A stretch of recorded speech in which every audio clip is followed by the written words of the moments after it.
झारखंड विधानसभा के शीतकालीन सत्र में बुधवार को धनबाद विधायक एवं भाजपा के सचेतक राज सिन्हा ने अपने क्षेत्र से जुड़े अहम मुद्दों पर सरकार का ध्यान आकर्षित किया। विधायक ने कहा कि किसी भी क्षेत्र की जरूरतों और समस्याओं को स्थानीय विधायक सबसे बेहतर समझता है, इसलिए विकास से जुड़े संशोधनों में संबंधित क्षेत्र के विधायकों की भागीदारी अनिवार्य की जानी चाहिए। सदन में बोलती हुई राज सिन्हा ने धनबाद के प्रसिद्ध पर्यटन स्थल भटिंडा फॉल के अविलंब सौंदर्यीकरण की मांग की। उन्होंने कहा कि यह स्थल पर्यटन की दृष्टि से बेहद महत्वपूर्ण है। इसके विकसित होने से रोजगार बढ़ेगा और राजस्व के नए स्रोत तैयार होंगे। उन्होंने भटिंडा फॉल और आसपास के गांवों के पारंपरिक गोताखोरों के लिए विशेष प्रशिक्षण, आधुनिक उपकरण और सुरक्षा किट उपलब्ध कराने की भी मांग रखी। विधायक ने कहा कि धनबाद जिले में किसी भी जल स्थल पर डूबने की घटना हो, चाहे वह मैथन डैम हो या अन्य क्षेत्र, हर जगह भटिंडा के स्थानीय गोताखोरों पर ही निर्भर रहना पड़ता है, जो उनकी दक्षता और महत्व को दर्शाता है। उन्होंने कहा कि धनबाद प्राकृतिक सौंदर्य, ओपन माइंस और एडवेंचर गतिविधियों की संभावनाओं से भरपूर है। यदि यहाँ पर्यटन और एडवेंचर स्पोर्ट्स को बढ़ावा दिया जाए तथा स्थानीय गोताखोरों को सशक्त बनाकर शामिल किया जाए तो यह क्षेत्र राज्य का प्रमुख पर्यटन केंद्र बन सकता है। राज सिन्हा ने याद दिलाया कि वह यह मुद्दा पूर्व में भी सदन में उठा चुके हैं और एक बार फिर सरकार से आग्रह करते हैं कि भटिंडा फॉल के विकास और स्थानीय गोताखोरों के सशक्तिकरण पर त्वरित और ठोस कदम उठाए जाए। वंदे भारत से मंजू कुमार की रिपोर्ट। बाद विधानसभा के अंदर अध्यक्ष महोदय भटिंडा फॉल है अध्यक्ष महोदय। यह भटिंडा फॉल तो अध्यक्ष महोदय काफी समृद्धशाली फॉल था अध्यक्ष महोदय। वहाँ दूसरे राज्यों से, खास करके बंगाल से लोग आते थे, वहाँ फिल्मों की शूटिंग होती थी। लेकिन अभी उसकी दुर्दशा हो गई अध्यक्ष महोदय। रोज हर साल कम से कम 5-10 लोग वहाँ डूबते हैं। गंदगी का अंबार है। मैंने पहले भी अध्यक्ष महोदय, माननीय मंत्री महोदय से आग्रह किया था कि वहाँ अगल बगल के गांव में ग्रामीण वहाँ गोताखोर हैं, जो लोगों के डूबने पर वहाँ पे उनको जाल जाके वहाँ से कूद के निकालते हैं, तो उनको प्रशिक्षित किया जाए, उनको आर्थिक संसाधनों से लैस किया जाए अध्यक्ष महोदय। उनको कुछ सरकार मानदेय दे देगी कि वहाँ से लेके पूरे धनबाद में कहीं कोई तालाब में डूबा, यहाँ तक कि मैथन डैम में भी डूबने की घटना होती है, तो हमारे भटिंडा के अगल बगल के ग्रामीण जो है वो जाते हैं उनको निकालने के लिए, तो सरकार वो सुविधा दे। तो अध्यक्ष महोदय, या अन्य जो पर्यटन जो हमारे यहाँ खदान है, ओपन माइंस है, अबेंडन है अध्यक्ष महोदय, तो हम उसका भी वो सौंदर्यीकरण करके वहाँ भी कर सकते हैं। या एडवेंचरस हमारे जो मैथन में सब में एडवेंचरस खेल का भी हम आयोजन कर सकते हैं। तो टूरिज्म को अध्यक्ष महोदय हम पर्यटन को एक उद्योग की तरह बढ़ावा कर सकते हैं। इससे राज्य का नाम भी होगा, हमारा औद्योगिक विकास में भी मदद मिलेगा अध्यक्ष महोदय, और यह काफ़ी जो हमारा रेवेन्यू भी बढ़ेगा। तो बाहर अध्यक्ष महोदय हम लोग जाते हैं घूमने के लिए, जब वहाँ की सीनरी, वहाँ के पहाड़ियों को, वहाँ के जलाशयों को देखते हैं, तो कहीं तो ऐसा लगता है कि इससे ज़्यादा समृद्ध इस क्षेत्र में अगर हम काम करें अध्यक्ष महोदय, तो इससे ज़्यादा समृद्ध हमारा यह राज्य झारखंड है, जहाँ की एक से अनेकों पर्यटन स्थल है। हमारे धनबाद में अध्यक्ष महोदय टुंडी के पहाड़ियों में ऐसा सुंदर जगह है अध्यक्ष महोदय, इतनी अच्छी जगह है, साइट्स है अध्यक्ष महोदय, जहाँ कि हम सनसेट और सनराइज भी देखने जा सकते हैं। तो ये हम लोगों को स्थानीय जनप्रतिनिधियों को अध्यक्ष महोदय उसका ज़्यादा मालूम रहता है, और पदाधिकारी अध्यक्ष महोदय आजकल कल्चर आप ही जानते हैं, घर से निकलते हैं, गाड़ी में बैठते ऑफिस जाते हैं, ऑफिस से घर आते हैं, क्षेत्र में घूमना उड़ना तो बहुत कम होता है अध्यक्ष महोदय। इसलिए मेरा इसमें यह सुझाव होगा, माननीय मंत्री जी सदन इस पर विचार करें कि इसमें यह संशोधन को स्वीकार किया जाए, इस पर प्रवर्तन समिति को भेजा जाए अध्यक्ष महोदय इस विषय को लेकर। नवीन सवाल राज सिन्हा जी। अध्यक्ष महोदय हो गया, चलिए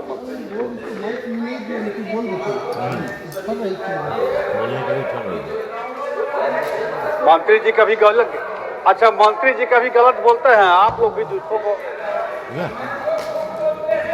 झूठ बोलते हैं, जिसके चलते सच भी स्वीकार नहीं होता है आप लोग को। मैं दावे के साथ कहता हूँ 374 घाटों में 100 रुपया में 1 ट्रैक्टर बालू सरकार दे रही है। आप लोग क्यों इस बात को नहीं मानते? चलिए राज सिन्हा जी।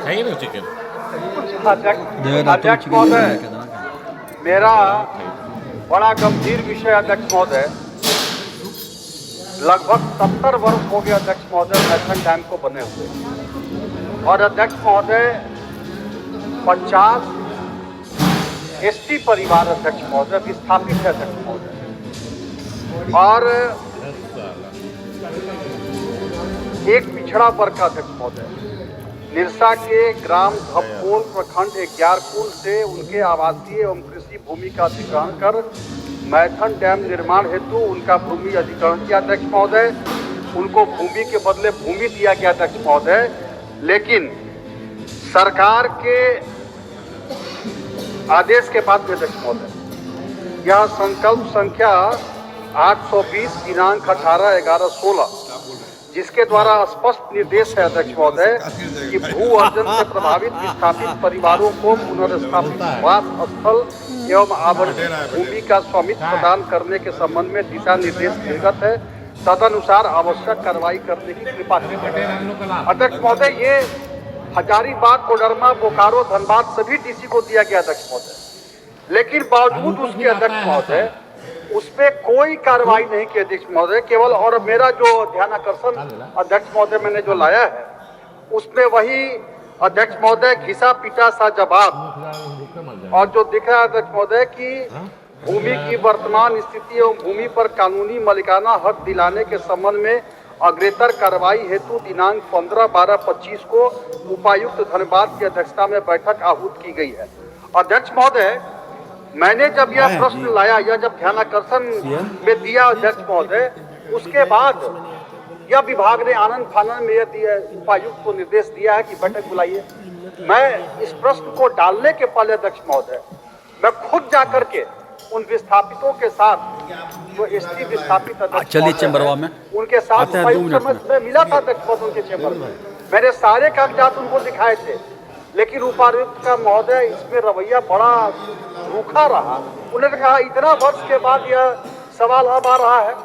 अध्यक्ष महोदय मेरा सरकार से आग्रह है, ये 50 विस्थापित एसटी परिवार है अध्यक्ष महोदय, और उनको उस समय तो दे दिया गया, लेकिन उनका जो आवंटित है अध्यक्ष महोदय जमीन जिसपे वो है, वो जमीन उनके नाम से हस्तांतरित, उनको मालिकाना हक नहीं मिला अध्यक्ष महोदय। और डीवीसी भी कोई उनको फैसिलिटी नहीं दे रही है। डीवीसी का कहना है कि आपके नाम से जमीन नहीं है। तो मैं अध्यक्ष महोदय ये सब बात सरकार के ध्यान में ला रहा हूँ अध्यक्ष महोदय कि इसमें ये बड़ा महत्वपूर्ण विषय है, और सभी जनजातीय लोग हैं अध्यक्ष महोदय, और उनके जमीन पर उनका राष्ट्र के प्रति परिवार का कर्तव्य है अध्यक्ष महोदय। इतना महत्वपूर्ण डीवीसी बैठक डैम वहाँ बना अध्यक्ष महोदय, और आज तक अध्यक्ष महोदय उनका मालिकाना हक नहीं मिला, इसलिए ये खाना पूर्ति नहीं करते अध्यक्ष महोदय। मेरा माननीय मंत्री जी से आग्रह होगा अध्यक्ष महोदय इस पर कोई ठोस ले और तत्काल वो आदेश यहाँ से अभी निकाले अध्यक्ष महोदय कि इनको उनको मालिकाना हक दिया जाए। उसके बाद स्वीकार कर लिए अध्यक्ष महोदय जिन बातों को ध्यानाकर्षण के माध्यम से माननीय सदस्य ने उठाया है, क्या हाल चाल हो जो 1953 जब मैथन अरे प्रणाम क्या सर, और ठीक ठाक। क्योंकि मामला पुराना है, लेकिन मैं आश्वस्त करता हूँ सरकार किसी के साथ अन्याय नहीं करेगी। यदि उनके पास ला बोझ देता है जी, दे कभी जाता है। सभी लोगों के साथ न्याय होगा। की अध्यक्षता में 15 तारीख को बैठक होने जा रही, सभी लोग की जानकारी लेंगे, और ऐसा होगा तो उसको हम लोग जमीन के बदले जमीन भी उपलब्ध कराएंगे और उनको हर सुविधा उपलब्ध कराएंगे अध्यक्ष महोदय। ठीक है राज बाबू। अध्यक्ष महोदय मेरा 30 और 50 हो रहा है माननीय अध्यक्ष महोदय कि 30 जो है मैं माननीय महोदय को स्पष्ट करना चाहता हूँ। ग्राम सिटवा प्रखंड निरसा से 19 परिवारों को एलए एक्ट 1984 वाद संख्या 61/5354 के अंतर्गत विस्थापित कर मौजा, लुआडी और भूरसा में बसाया गया, और 30 जो है अध्यक्ष महोदय वो अधिनियम 1904 वाद संख्या 1/1950-51 के तहत उनको केसर कुलर मौजा में दर्शाया गया। तो ये अध्यक्ष महोदय मेरा एक आग्रह और अध्यक्ष महोदय कि चूंकि आज लगभग 70 वर्ष हो गया अध्यक्ष महोदय, उनको मालिकाना हक मिला नहीं, कोई फैसिलिटी उनको नहीं मिला।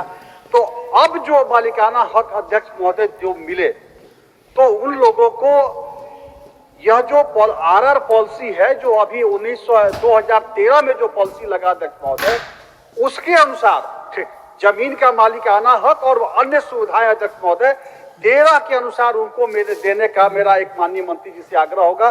क्या सरकार इस पर विचार करे? माननीय मंत्री जी, हाँ विचार करेंगे अध्यक्ष महोदय। ठीक। माननीय प्रोफेसर स्टीफन मारंडी जी, माननीय